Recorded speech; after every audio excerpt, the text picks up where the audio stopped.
Hello students. Dear students, आज हम लोग पैराबोला के अगले टॉपिक को देखेंगे। इससे पहले हम कई वीडियो आपको पैराबोला पर अपलोड कर चुके हैं।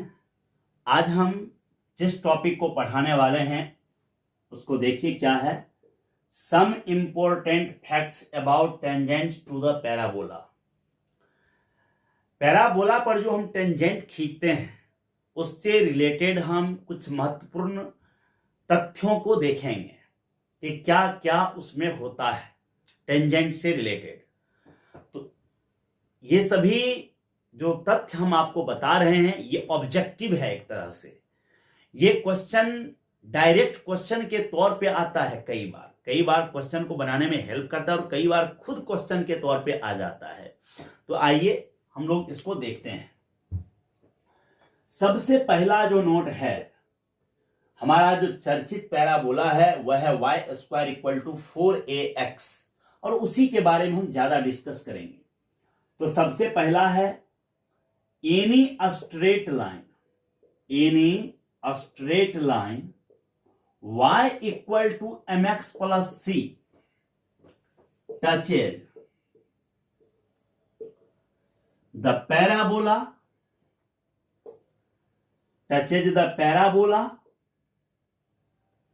y² = 4ax if c = a/m। ये आपको पहले के वीडियो में हम ये प्रूफ भी कर दिए हैं। If c = a/m। दूसरा नोट है, इसी का फायदा उठा करके एक रिजल्ट हम निकाल देते हैं। Any straight line lx + my + n touches the parabola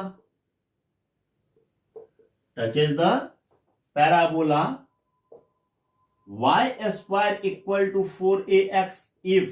अब if के बाद देखिए क्या लिखते हैं। सबसे पहले हमको यहां से c का वैल्यू निकालना होगा। c कैसे निकलेगा? इसको y को सेपरेट करना होगा। c के लिए y को सेपरेट करना होगा। तो y को जब सेपरेट करेंगे तो c -n/m आ जाएगा। c हमारे लिए -n/m आ जाएगा। ठीक है। और हमारे लिए टेंजेंट जो यहां पर m जो यहां ले रहे हैं उसका स्लोप का अगर फॉर्मूला यूज करें, स्लोप m तो होता है -a/b तो -l/m हो जाएगा। और तब कंडीशन पढ़े हैं c बराबर, तो c बराबर क्या? तो n/m -n/n बराबर a, तो a के जगह पर तो a ही रहेगा। अब बाय m के जगह पर स्लोप -l/m। जब इसको यहां आके मल्टीप्लाई कर देंगे, देखिए पूरी तरह से ये हो जाएगा am² = nl। ये आपको याद रखना है, am² = nl। देखिए इसी से निकल रहा है। तो रिजल्ट आपको डायरेक्ट ये याद रखना है, am² = nl। तीसरा नंबर आ जाइए, थर्ड नंबर। आगे आपको क्या है इससे रिलेटेड? कहता है if the tangents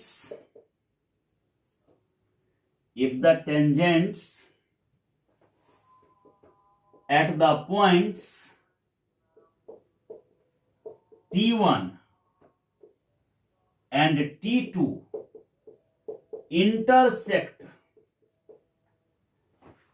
intersect at the point r, then r बराबर आपको कोऑर्डिनेट हो जाना है a t1 t2 और दूसरा a t1 + t2, x coordinate और y कोऑर्डिनेट। इसको थोड़ा पिक्चर से हम लोग समझ लेते हैं। पिक्चर से आइए क्या है।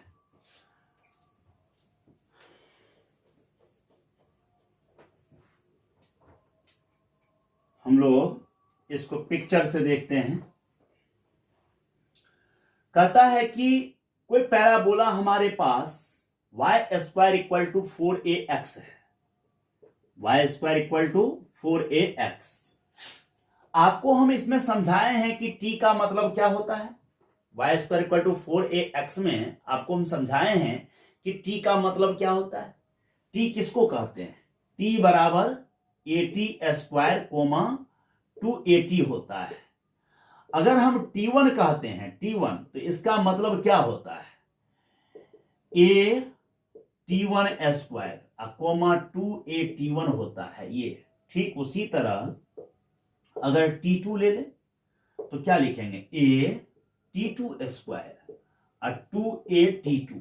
इस तरह से यही मीनिंग होता है पॉइंट का, और इसका वैल्यू निकालना भी हम पहले के वीडियो में सिखाए हैं, तो गौर से उसको देखिए, पहले के वीडियो को मन लगा के पढ़िए। ये t1 हो गया और ये आपको t2 हो गया। t1 से एक टेंजेंट यहां खींच दिए, मान लीजिए एक टेंजेंट हम खींचे जो t1 से आया, दूसरा टेंजेंट हम यहां मान लीजिए आपको t2 से खींच दी। ऐसे सॉरी, ये जो है ज्यादा दूर ले लिए हैं, t2 को हम यहां ले लेते हैं, सीधा स्ट्रेट लाइन जैसा होने लगा है, तो इसलिए हम इसको यहां t2 को मिला देते हैं। ऐसे पॉइंट ऑफ इंटरसेक्शन देखिए यहां पर ये कट हुआ।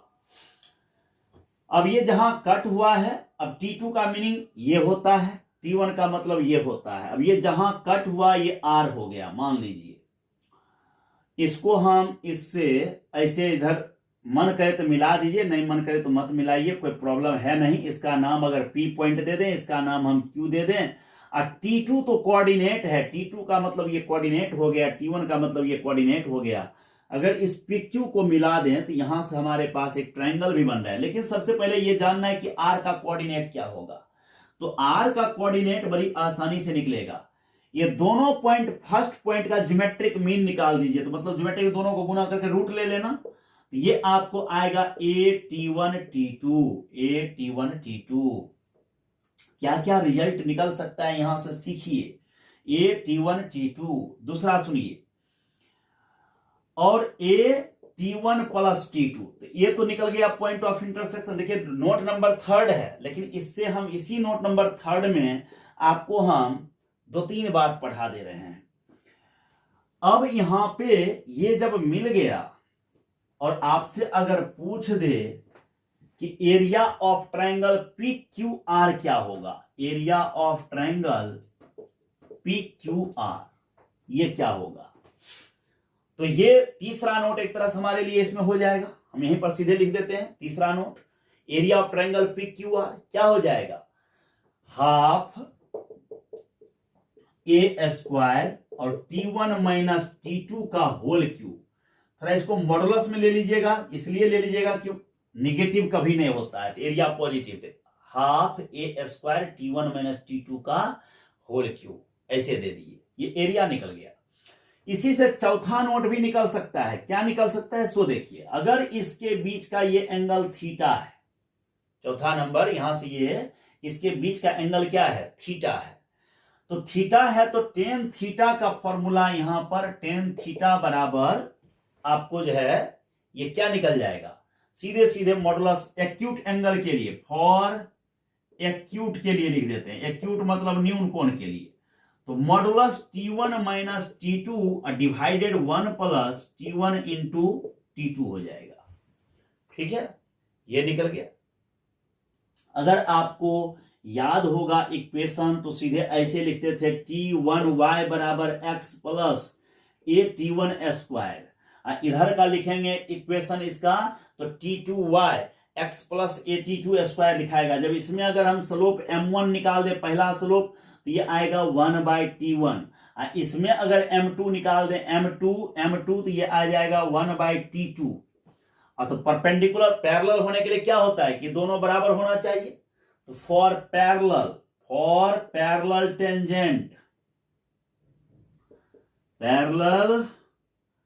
टेंजेंट्स t1 बराबर t2 होना चाहिए, t1 बराबर t2। अब परपेंडिकुलर के लिए t1 इंटू t2 बराबर -1 हो जाना चाहिए। तो देखिए ये सारा नोट केवल एक उसी में मिल गया हमको, है ना। ये हमारा तीसरा नंबर में शायद था, तो चौथा, पांचवा, छठा, इस तरह से ये नोट हो गया। अब हम नेक्स्ट नोट को देखेंगे। आइए, एरिया भी देख लिए, एंगल भी बीच का देख लिए, पैरेलल होने का कंडीशन भी देख लिए, परपेंडिकुलर होने का कंडीशन भी देख लिए। नेक्स्ट जो अब अगला नोट है वो समझिए, है ना। 6 नंबर नोट पे आइए, देखते हैं 6 नंबर। 6 नंबर नोट कहता है कि कोई भी पॉइंट अगर आउटसाइड है, पैराबोला के आउटसाइड है, तब 2 टेंजेंट खींचे जाएंगे, है ना। अगर पॉइंट पैराबोला पर है तो सिंगल टेंजेंट खींचे जाएंगे। यदि पॉइंट पैराबोला के इनसाइड है तब आपको एक भी टेंजेंट नहीं होगा, और अगर टेंजेंट होगा तो इमेजिनरी होगा। क्या होगा? इमेजिनरी। बात समझे ना, ये याद रखिएगा। इमेजिनरी का मतलब क्या? काल्पनिक, उसका होना ना होना एक ही बात है। तो अब यहां देखिए, कहता है इस तरह से, if a point lies outside of any parabola, किसी पैराबोला के आउटसाइड हो, then there are 2 real tangents can be drawn, खींचा जा सकता है टू द पैराबोला। उस पैराबोला पर 2 वास्तविक स्पर्श रेखा खींचा जा सकता है। और कहता है यदि कोई point, if a point lie at the parabola, parabola पर लाई ऑन द पैराबोला लिख लीजिए, सही रहेगा। Lie on the parabola, then there is 1 and only 1 tangent can be drawn, एक और केवल एक टेंजेंट ही खींचा जा सकता है। Only 1 tangent can be drawn, केवल एक टेंजेंट खींचा जा सकता है ना। और 8वां है, if a point lies inside, lies inside the parabola, then there is no any real tangent can be drawn, no any real tangent, imaginary होगा, रियल नहीं हो सकता। there is no any real tangent can be drawn, एक भी tangent खींचा नहीं जा सकता। यही इसका है ना। if a point lies inside the parabola, तब ये हो गया। तो इस तरह से आप ये सारा नोट देखें। चलिए अब और थोड़ा इंपॉर्टेंट नोट्स को देखिए। 9 नंबर पे आइए, ठीक है। 9वां नंबर कहता है कि किसी भी फोकल कॉर्ड के एक्सट्रीमिटीज पर, एंड पॉइंट पर अगर टेंजेंट खींचेंगे तो वह डायरेक्ट्रिक्स पर जाकर के मिलेगा, डायरेक्ट्रिक्स पर जाके इंटरसेक्ट करेगा, और दोनों टेंजेंट के बीच का एंगल 90 डिग्री होगा। यही इसका कहना है। बात समझे? कहता है 9 नंबर में, the tangents at and point, the tangent at end points of any focal chord, focal cord तो आप लोग जानते हैं जो फोकस से पास होता है, एनी फोकल कॉर्ड, ठीक है। इंटरसेक्ट परपेंडिकुलरली का मतलब लंबवत प्रतिच्छेद करता है, परपेंडिकुलरली, है ना, at the directrix.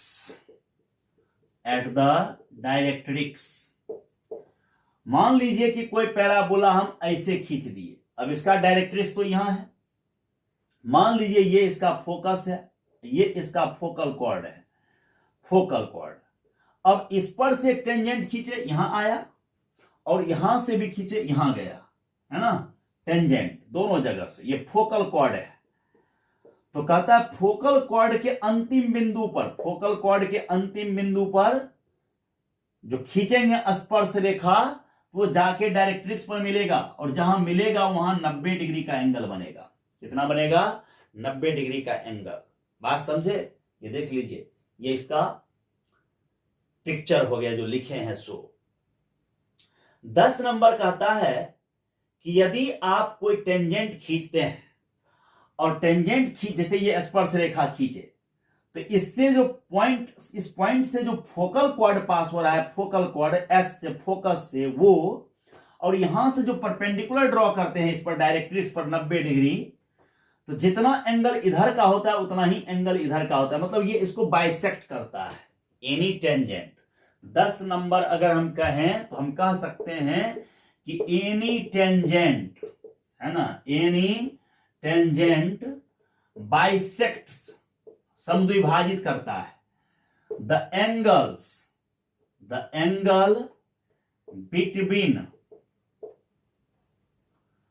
Focal cord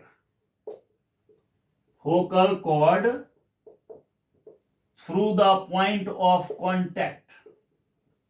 point of contact का मतलब होता है ये बिंदु जहां पर ये टच कर रहा है, point of contact, through the point of contact and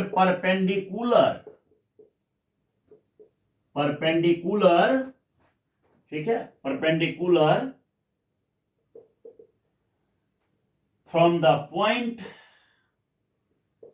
to the directrix. ठीक है, उस पॉइंट से जो परपेंडिकुलर ड्रॉ करते हैं डायरेक्ट्रिक्स पर, उसके बीच, उसका और फोकल कॉर्ड के बीच के एंगल को ये बाइसेक्ट करता है। बात समझे ना? ये इसका फॉर्मूला हो गया, सॉरी कॉन्सेप्ट हो गया। ये याद रखिएगा कि फोकल, इस पॉइंट से फोकल कॉर्ड जो पास हो रहा है उससे, और यहां से जो परपेंडिकुलर ड्रॉ हुआ है उसके दोनों के बीच का जो एंगल है वो उसको बाइसेक्ट करेगा। इसका मतलब अल्फा बराबर बीटा होगा, ये इसका कहना है। ठीक है, अब हम 11 नंबर नोट में आते हैं। 11 नंबर देखिए क्या है। इसी से हम कॉर्ड ऑफ कॉन्टैक्ट और पेयर ऑफ टेंजेंट की तरफ भी आगे बढ़ सकते हैं। ठीक है ना? आपको अभी अभी हम बताए कि बाहरी बिंदु से 2 स्पर्श रेखा खींचा जा सकता है, तो उसको हम पेयर ऑफ टेंजेंट कहेंगे। जैसे मान लीजिए कि ये एक पैराबोला हो गया, y² = 4ax। अब ये एक बिंदु है, ये एक बिंदु है, मान लीजिए x1, y1 है। यहां से अगर हम ऐसे खींचे तो 2 टेंजेंट खींचे सकते हैं, 2 स्पर्श रेखा खींच सकते हैं जो इसको टच करके जाए, है ना, ऐसे। और इधर भी हम एक ऐसे टच करा दिए, ये 2 टेंजेंट हो गया। तो इस दोनों को मिला के, ये P पॉइंट है और अगर ये A पॉइंट है, ये B पॉइंट है, तो PA एंड PB दोनों एक साथ ले लें तो इसको हम पेयर ऑफ टेंजेंट कहेंगे। क्या कहेंगे? Pair of tangents, pair of tangents बोलेंगे। और इसी जगह एक टर्म और आप सीख सकते हैं, क्या? तो जहां ये टच कर रहा है ना, दोनों जगह उस टच करने वाले को एक कॉर्ड ऐसे मिला दीजिए, ऐसे कॉर्ड, तो इसको बोला जाता है chord of contact. Chord of contact.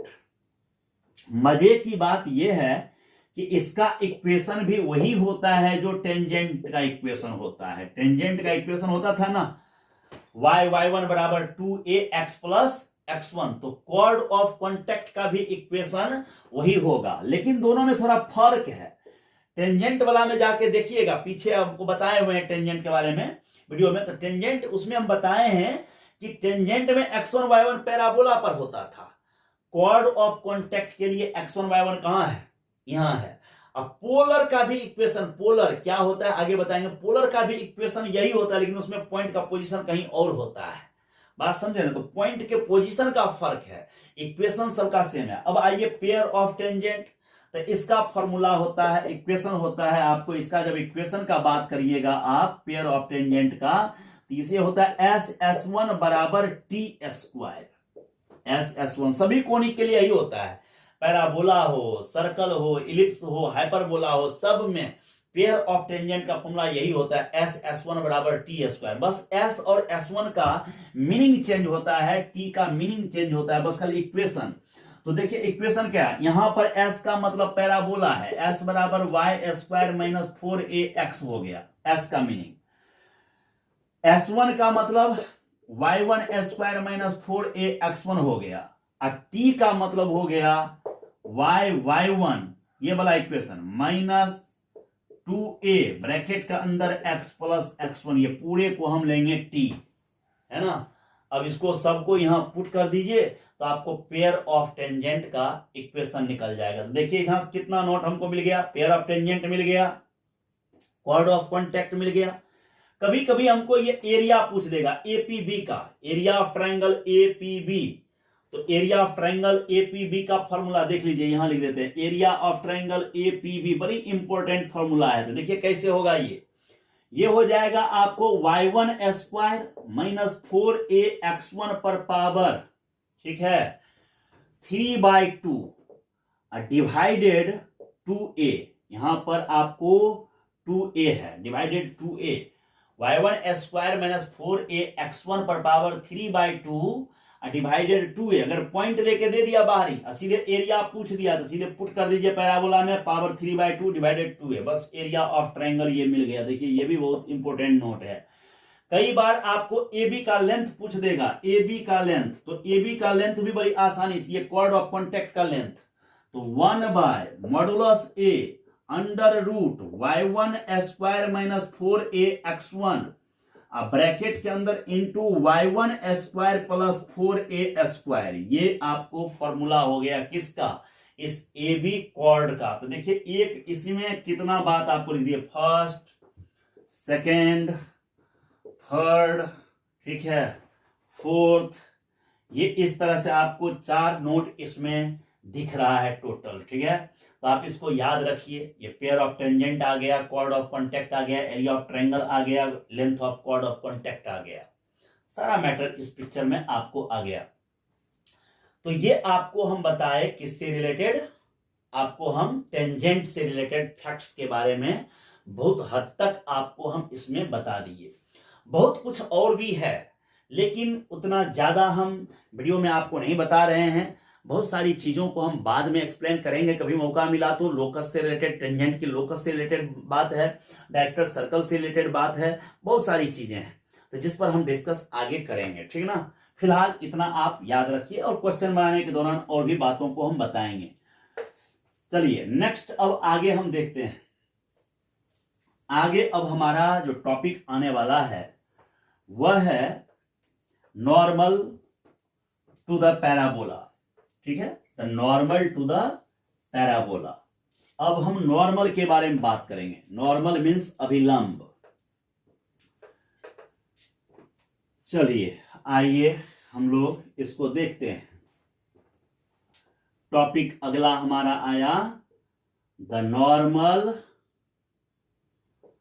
To the parabola, ठीक है। हम लोग यहां नॉर्मल का इक्वेशन पहले लिख लेते हैं, बाद में हम डिस्कस करते हैं ये हुआ कैसे, है ना। पहले हम आपको लिख देते हैं, इधर हम पैराबोला लिख देते हैं आपको, ठीक है, और यहां हम इक्वेशन ऑफ नॉर्मल लिख देते हैं, ठीक है ना। सबसे पहला बोला देखिए यहां नॉर्मल जो है इस जगह एट x1 y1 लिख देते हैं, x1 y1 किस पॉइंट पर, x1 y1 पर। सबसे फर्स्ट पैराबोला जो है वह है y square equal to 4ax, और इसका इक्वेशन निकलेगा y माइनस y1 बराबर माइनस y1/2a ब्रैकेट के अंदर x माइनस x1, ऐसे। और जब y square equal to minus 4ax है तो इसको लिखेंगे y माइनस y1, अब यहां माइनस हट जाएगा, y1 डिवाइडेड 2a ब्रैकेट के अंदर x माइनस x1। फिर है आपको x square equal to 4ay, ये तो इसमें लिखाएगा y माइनस y1 बराबर 2a minus 2a bye x1, अब ब्रैकेट के अंदर x माइनस x1 हो गया। और फिर x square equal to minus 4ay, y minus y1, ये अब यहां 2a बाय x1 हो गया। अब ब्रैकेट के अंदर x माइनस x1। इन सभी को कार्टेशियन फॉर्म या पॉइंट फॉर्म कहते हैं। कार्टेशियन फॉर्म या पॉइंट फॉर्म, ये इसका नाम है। अब ये इक्वेशन ऑफ नॉर्मल तो हमने लिख दिया, लेकिन ये आया कैसे, हम बारी बारी से एक दो को समझते हैं। आइए, सबसे पहले हमारा है y square equal to 4ax। चलिए हमने एक इसका पिक्चर ले लिया। y square is equal to 4ax, इसका पिक्चर हमने यहां ले लिया। अब आप थोड़ा गौर से देखिए, ये पॉइंट, इस पर हम x1 y1 ले लिए, x1 y1। यहां पर एक स्पर्श रेखा खींचेंगे तो ऐसे जाएगा, और उस पर अगर 90 डिग्री बनाते हुए एक लाइन खींच देंगे ऐसे, इस तरह से 90 डिग्री पे जो स्पर्श रेखा तो ऐसे गया ना, मान लीजिए ऐसे आप इसको मिला दिए यहां से ऐसे, ये जो आ रहा है आपको ये स्पर्श रेखा है, टेंजेंट है। और ये टेंजेंट पर ये वाला जो गया ये आपको नॉर्मल है, ये आपको नॉर्मल है। बात समझ रहे हैं ना, ये इधर टेंजेंट है, वो खड़ा खड़ा आपका क्या है, ये जो है वो नॉर्मल है। तो अब ये नॉर्मल इसके साथ 90 डिग्री बना रहा है। अब आप जानते हैं कि नॉर्मल भी एक स्ट्रेट लाइन है। नॉर्मल भी क्या है, एक स्ट्रेट लाइन है। तो स्ट्रेट लाइन है तो स्वाभाविक है कि स्ट्रेट लाइन का इक्वेशन निकालने के लिए हमको क्या क्या जरूरत पड़ेगा, एक तो स्लोप जरूरत पड़ेगा, और दूसरा हमको एक पॉइंट चाहिए। एक स्लोप चाहिए और दूसरा हमको एक पॉइंट चाहिए। बात समझ रहे हैं। तो स्लोप तो इसका निकल जाएगा बड़ी आसानी से। अब पॉइंट यहां ऑलरेडी दिया हुआ है ना। स्लोप कैसे निकलेगा, कई तरीका है, बहुत तरीके हैं, लेकिन एक सबसे बेजोड़ कैलकुलस वाला जो तरीका है, कहता है कि किसी भी कर्व का डिफरेंशिएशन कर दीजिए। किसी भी कर्व का क्या कर दीजिए, डिफरेंशिएशन कर दीजिए। और डिफरेंशिएशन करने के बाद, जब डिफरेंशिएशन कर दिए तो डिफरेंशिएशन करने के बाद उसमें वो पॉइंट पुट कर दीजिए। जब पॉइंट पुट करिएगा तो जो सॉल्व होके नंबर आएगा वो आपको स्लोप ऑफ टेंजेंट देगा। क्या देगा, स्लोप ऑफ टेंजेंट। सुनाई दे रहा है, स्पर्श रेखा का स्लोप देगा। लेकिन हमको किसका स्लोप चाहिए, नॉर्मल का। और नॉर्मल स्पर्श रेखा के साथ 90 डिग्री का कोण बनाता है। तो जब स्पर्श रेखा का स्लोप मालूम चल जाएगा, टेंजेंट का स्लोप मालूम चल जाएगा, तो क्या नॉर्मल नहीं निकलेगा। दोनों के स्लोप का प्रोडक्ट कितना होना चाहिए, -1। तो आइए आप इसको समझिए, देखिए कैसे ये इक्वेशन अभी हम लिख दिए हैं। आइए इक्वेशन देखिए आता कैसे है। अब सबसे पहले उसका डिफरेंशिएशन कर दीजिए, किसका, y square equal to 4ax का। तो since y square equal to 4ax, चलिए डिफरेंशिएशन करिए तो 2y dy अपॉन dx, ये बच गया ओनली 4a। अब dy अपॉन dx निकाल दीजिए, तो ये इधर आके डिवाइड हो गया तो 2a बाय y निकल गया, है ना। 2a divided y, 2a upon y ये निकल गया। अब हमको dy upon dx eight x1 y1, x1 y1 पर चाहिए। x1 y1 क्यों x1 y1 पर चाहिए, यहीं पर ना नॉर्मल चाहिए, इसलिए। तो x के जगह पर क्या पुट होगा, x1, और y की जगह क्या पुट होगा, y1। लेकिन इसमें कहीं x है क्या, कहीं नहीं है, y है। तो y के जगह पर y1 पुट हो गया। और ये जो सॉल्व होके आया है ना महोदय, ये क्या आया है मालूम है आपको, ये स्लोप ऑफ टेंजेंट निकला। स्लोप ऑफ टेंजेंट ये मिल गया 2a बाय y1। लेकिन हमको क्या चाहिए, स्लोप ऑफ नॉर्मल चाहिए, स्लोप ऑफ नॉर्मल। तो इसको उलट देना है, रेसिप्रोकली साइन चेंज कर देना है। तो y1 ऊपर गया और 2a नीचे आया, माइनस लग गया, बस स्लोप ऑफ नॉर्मल निकल गया। और जब स्लोप ऑफ नॉर्मल निकल गया तो स्ट्रेट लाइन नॉर्मल का हमको स्लोप निकल गया। और जो नॉर्मल का स्लोप मिल गया तो इक्वेशन ऑफ नॉर्मल, जब एक पॉइंट मालूम हो जाए और स्लोप मालूम हो जाए तो बड़ी आसानी से निकलता है। तो क्या फॉर्मूला पढ़े हैं, y minus y1 divided x minus x1 बराबर m। m की जगह स्लोप, स्लोप क्या है माइनस y1 बाई 2a। अब ये उठ के उधर गया तो y माइनस y1 बराबर माइनस y1 बाई 2a। अब ब्रैकेट के अंदर x माइनस x1। देखिए तो यही ना फॉर्मूला हम लिखाए थे, y minus y1 is equal to minus y1 divided x minus x1। ये निकल गया एक। अब एक जब ये फॉर्मूला निकला तो देखिए अब यहां इससे क्या क्या और हम फायदा उठा सकते हैं, ठीक से देखिए। अभी तो ये इक्वेशन निकल गया है ना। अब हम चाहें तो इसको पैरामेट्रिक फॉर्म में बदल सकते हैं। मान लीजिए हमको टी पॉइंट पर पैराबोला चाहिए, सॉरी नॉर्मल चाहिए टी पॉइंट पर। तो नॉर्मल का इक्वेशन टी पॉइंट पर, तो the equation of normal, the equation of normal at the point T, at the point T कौन पैराबोला जी, to the parabola y square equal to 4ax, यही ना है, y square equal to 4ax। तब इसमें t का मतलब क्या होता है, इसमें t का मतलब आपको सिखाए हैं, अभी तक कई बार आया है, at स्क्वायर 2at। तो इस इक्वेशन में आके जहां x1 है उसके जगह at स्क्वायर, जहां y1 है वहां 2at, तो आके रखिए y माइनस y1 के जगह 2at बराबर माइनस y1 के जगह फिर 2at नीचे 2a bracket x minus x1 तो at स्क्वायर। अब इसको थोड़ा सॉल्व करिए तो y बराबर ये 2at उधर चला गया, अब ये 2a कट गया तो माइनस tx लिखा गया। ये दोनों माइनस माइनस 2a तो कट चुका है तो ये गुना होके प्लस है ना, a यहां कट चुका है 2a, ये t से गुना हो गया तो बच गया कितना, देख लीजिए atq। अगर इसको उठा के इधर ला दें तो tx प्लस y बराबर 2at प्लस atq। ये देखिए पैरामेट्रिक फॉर्म निकल गया। ये एक पैराबोला में आपको निकाल दिए पैरामेट्रिक फॉर्म, तो दूसरे पैराबोला में भी आप बड़ी आसानी से पैरामेट्रिक फॉर्म निकाल सकते हैं, खुद से निकाल के देखिएगा। ऐसे हम बाद में एक चार्ट ऐसा दे देंगे जिसमें पैरामेट्रिक फॉर्म डायरेक्ट लिखा हुआ मिलेगा, tx प्लस y बराबर 2at प्लस atq। अब इसी का हम थोड़ा सा जाना चाहते हैं किसमें, स्लोप फॉर्म में। ये हो गया parametric form of normal, parametric form of normal ये हो गया। अब हम इसी का पॉइंट स्लोप फॉर्म देखना चाहते हैं, तो स्लोप फॉर्म देखिए कैसे निकलता है। अभी अभी आप पढ़े थे कि m नॉर्मल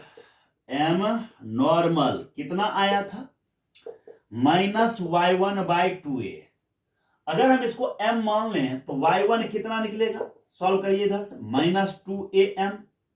y1 कितना निकल गया, माइनस 2am, y1 का वैल्यू माइनस 2am। अच्छा बताइए x1 और y1 कहां पर है, पैराबोला पर है ना, x1 y1 कहां है, पैराबोला पर, तो पैराबोला को सेटिस्फाइड करना चाहिए। तो इसलिए हम लिख सकते हैं सिंस y1 स्क्वायर बराबर 4ax1, ऐसा लिखेंगे।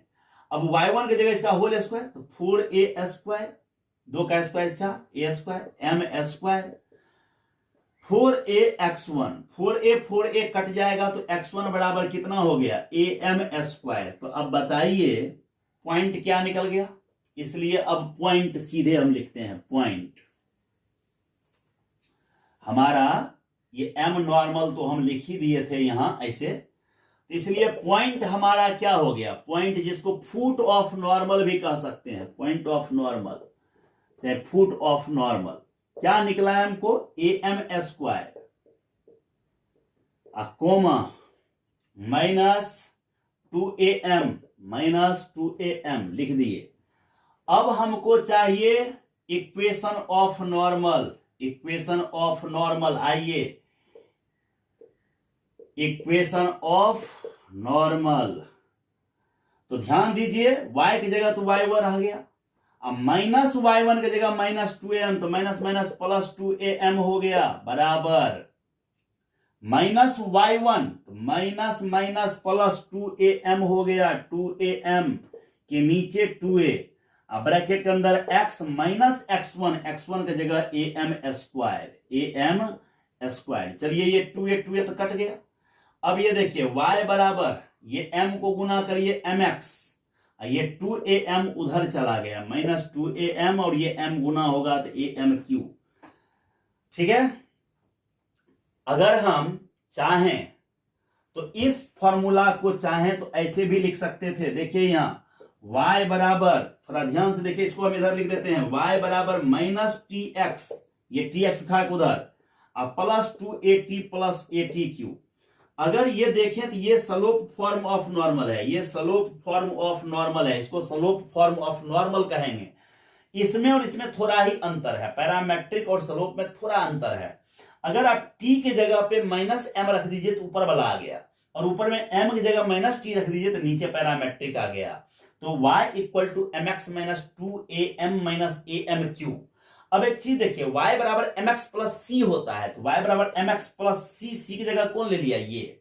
अगर कोई हमसे पूछे कि कोई straight line y equal to mx plus c जो है, कोई straight line y equal to mx plus c जो है वह पैराबोला पर नॉर्मल कब होगा, तो हम कह सकते हैं कि c बराबर क्या होना चाहिए, c बराबर माइनस 2am माइनस amq होना चाहिए, है ना। तो चलिए उस नोट को भी हम लोग लिख ही लेते हैं, है ना, याद रहेगा।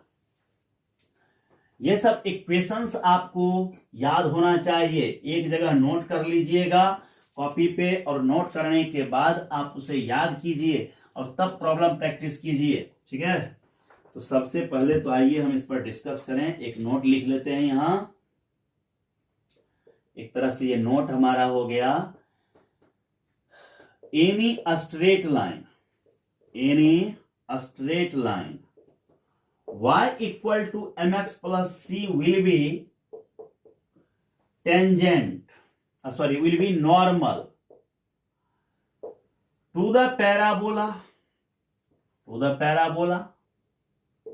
y square equal to 4ax if c बराबर minus 2am minus amq, c बराबर minus 2am minus amq। Parabola पर टेंजेंट होने के लिए c बराबर a बाय m होता है, और नॉर्मल होने के लिए c बराबर माइनस 2am माइनस amq होता है। तो आज हमने टेंजेंट्स के महत्वपूर्ण फैक्ट तथ्यों को देखे, उसके बाद नॉर्मल का इक्वेशन देखे हैं। जब हम अगला वीडियो पैराबोला को लेकर के आएंगे आपको, तो उसमें फिर some important facts about normal आएंगे, फिर आपको पोल एंड पोलर से रिलेटेड बात, और फिर डायमीटर से रिलेटेड बात। धीरे धीरे हम पैराबोला को समाप्त करेंगे और जल्द ही इलिप्स हाइपरबोला में एंट्री करेंगे। इलिप्स और हाइपरबोला पैराबोला की तरह लंबा नहीं है, इलिप्स में इतने तरह की व्यवस्था नहीं है, वहां 2 ही तरह के इलिप्स होते हैं, पैराबोला में 4 तरह का पैराबोला जो हो रहा है, इस वजह से ये थोड़ा ज्यादा आपको लंबा होता जा रहा है चैप्टर। लेकिन कोई बात नहीं, लंबा और शॉर्ट कुछ नहीं होता, समझ में आ जाए तो सब कुछ छोटा है, इजी है और शॉर्ट है, और समझ में नहीं आए तो छोटा बात भी बड़ा है, यही होता है। तो आप मेहनत करें, जी तोड़ लेबर करें, इसको कवर कीजिए, अच्छे से मेहनत कीजिए और इस पर आधारित प्रॉब्लम्स को प्रैक्टिस कीजिए। डिफेंस के एग्जाम में इस पर आधारित क्वेश्चन बहुत कम रहता है, जेई मेंस के लिए बहुत ज्यादा बेहतर चीज है। तो जेई मेंस के जो बच्चे हैं, जो आईटी का प्रिपरेशन करते हैं, वो बच्चे ज्यादा इस पर फोकस करें और इस पर आधारित क्वेश्चंस को प्रैक्टिस करें। ठीक है, और अच्छा लगे तो ढेर सारा कमेंट जरूर करें आप लोग, और अपने दोस्तों के साथ तो इसे शेयर करना एकदम ना भूलें। ठीक है, आपका शेयर करना, आप जब शेयर करते हैं, कमेंट करते हैं, तो उससे हमारा हौसला और बुलंद होता है, और हम और दुगने जोश के साथ आपके लिए हम वीडियो बनाते हैं। जय हिंद, जय भारत।